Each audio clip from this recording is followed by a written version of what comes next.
Today we're going to talk about what makes a news story valuable. There's actually 8 different news values, 8 different ways that the public and media sources determine whether or not a news story has credibility and value, whether it's newsworthy, whether it's worth it to cover a story, or if they should just skip it and move on. So we're going to actually cover 8 news values. Today we're going to go over 4, and then tomorrow we'll go over 4 more. So you should take some notes. So get out your little pens and paper, your little colored pens and your whiteout so you don't ever make a mistake. You know who you are. And let's talk about news values. All right, the first thing we're going to talk about is impact.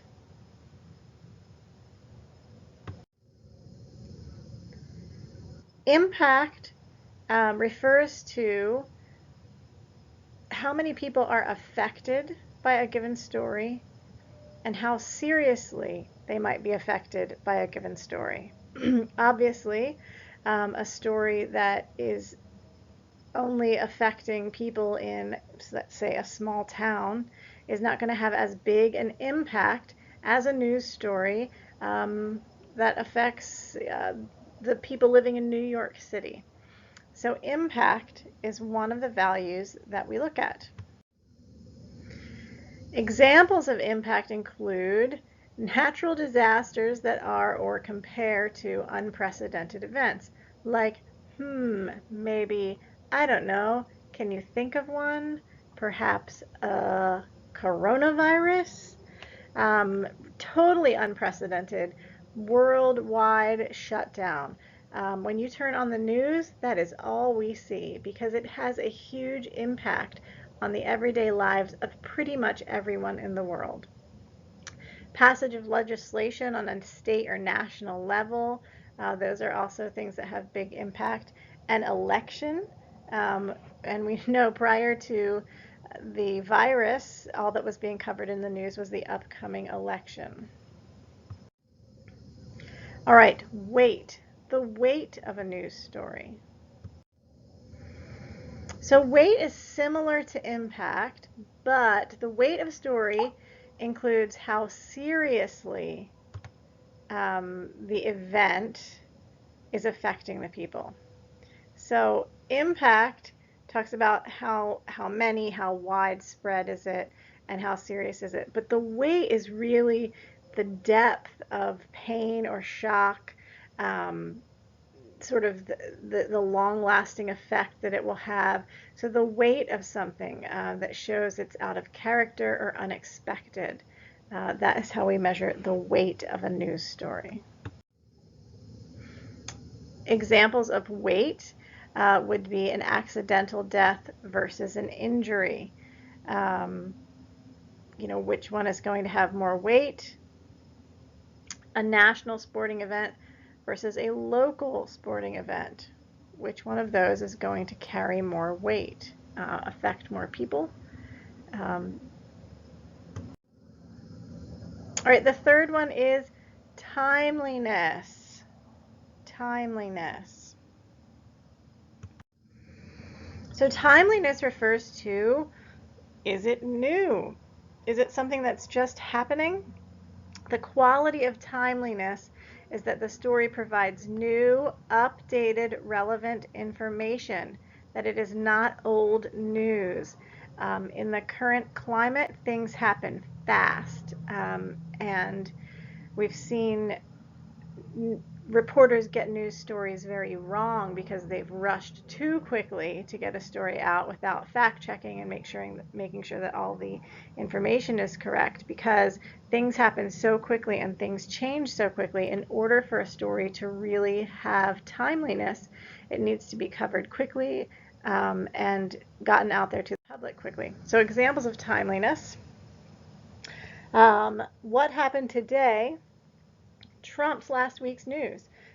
Statistics on COVID-19 from a week ago mean almost nothing today. Really, from 2 days ago mean almost nothing today. People want to know what's happening, and they want to know what's happening now. Updates on conditions, charges, investigations add timeliness to older news. So there are times where an investigation may have happened several months ago, but there's new details that emerge, or there was some sort of ruling that happened that brings old news back to the forefront. Those would be contributors to the timeliness of an article. All right, and the last one for today is proximity. Proximity. So proximity refers to how close a story happens to the audience. So the nearness to the audience, both emotionally and physically. Emotionally meaning close to your heart, something that affects you emotionally, and physically meaning, is it something that's happening? The wildfires in California aren't going to be as meaningful as a report to us as a wildfire in Ocala National Forest. If it's close to us physically, it's more important. We have closer proximity. People want to make personal connections, things that hit close to home. And that's more of the emotional proximity there. And sometimes big stories have to be funneled and the scope narrowed to explain the importance on a proximus level. So that is a big way to say it is more it's more meaningful to find local connections to big stories. For example, when there's a plane crash overseas, in the US, it will be reported as, a plane crashes in Korea, 4 Americans were aboard. That is how they sort of take this story that happened on the other side of the world and they bring it back. They connect it to us by talking about the proximity, by funneling that big faraway news story and explaining the importance of it to us individually here.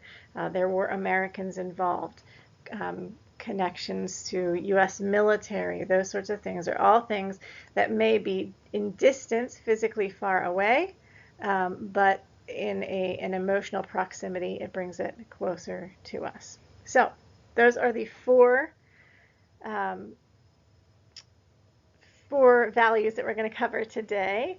So what I want you to do is I want you to, from this point, go online.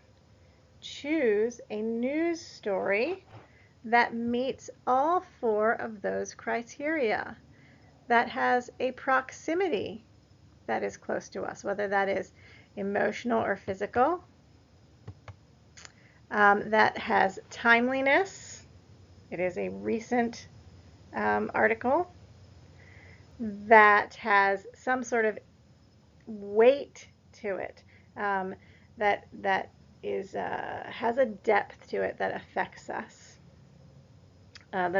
deeply, and also that has an impact, that is not just something that's happening to a few or in a small area, but something that is having a larger impact.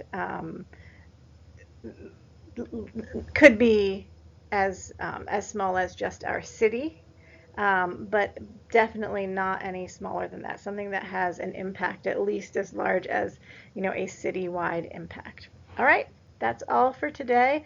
Hope you have a great day. Tomorrow we're going to pop in and we're going to learn 4 more values of newsworthiness. Happy journaling!